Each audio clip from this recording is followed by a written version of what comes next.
pas dur. Faut vraiment, il y a vraiment, c'est pas le problème, hein. Mais ce qui fait les stades avancés de cette tumeur, c'est une amplification du gène NMYC sur le chromosome 2. Et pour vous donner un exemple, et c'est vraiment terrifiant, hein, comment ces amplifications peuvent être invraisemblables, regardez ça, sur le noyau interphasique, la sonde de MYC est en rouge. Regardez ça. Regardez cette cellule. Elle est envahie dans le noyau de MYC. Et vous comprenez que ça, vraiment, le pronostic n'est pas terrible. Ça, ce sont des doubles minutes avec donc des centaines de copies de NMYC.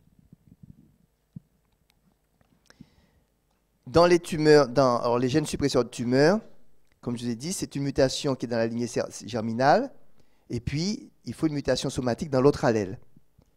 L'exemple le plus classique, connu à la base, c'est le rétinoblastome. Ce sont des enfants qui naissent et qui peuvent naître en fait avec des tumeurs de la rétine des deux yeux, plusieurs foyers. Et en fait, ce qui s'est passé, c'est que dans la famille, il y a une mutation ou une délétion, par exemple, du locus du gène RB ici sur le chromosome 13, en 13q14. Et au cours donc de la multiplication de l'embryogénèse ou de la vie de cet individu, eh bien, un allèle au niveau de la rétine va muter et donc il va perdre les deux copies.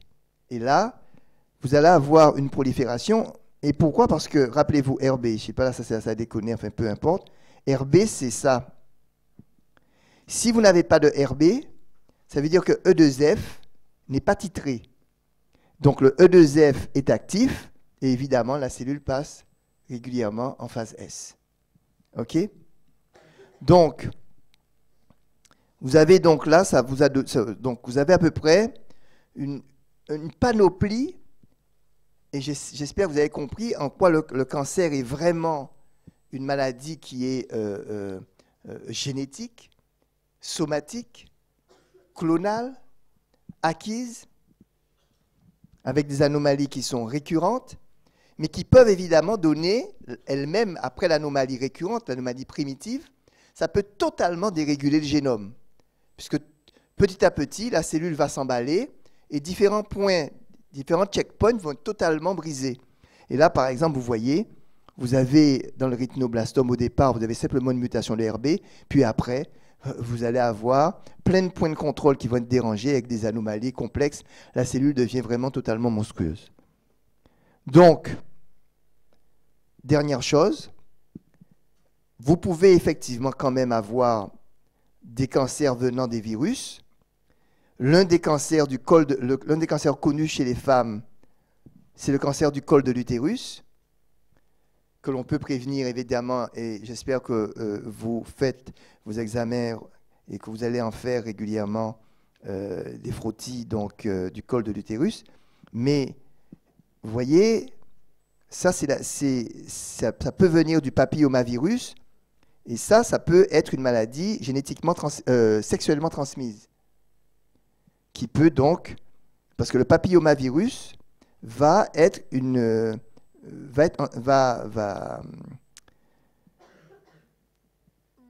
va complexer RB et donc va diminuer l'action de RB. Et donc en ce type, les E2F, tout ça vont pouvoir faire en sorte que le cycle puisse continuer. Les herpès, le virus de Kaposi, lui, ce qu'il va faire, c'est qu'il va agir sur CDK6 indépendamment de la cycline. Donc, ils vont aussi augmenter la phosphorylation, etc. Donc, vous pouvez avoir, par les virus, un certain nombre de cancers.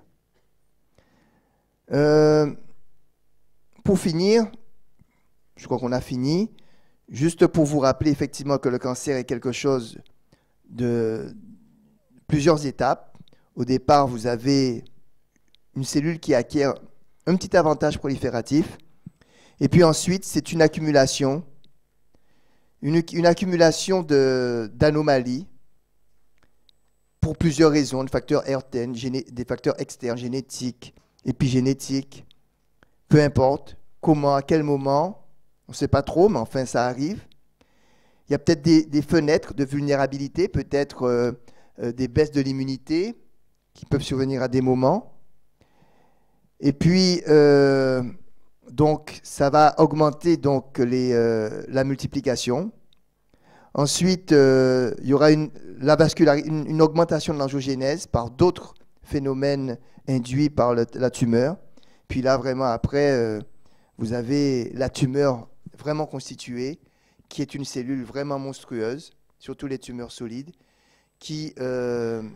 mais l'espoir que l'on a, c'est vraiment, je pense vraiment, c'est d'abord effectivement essayer d'avoir le moins d'exogènes possible. Donc ça, c'est vraiment les questions d'hygiène.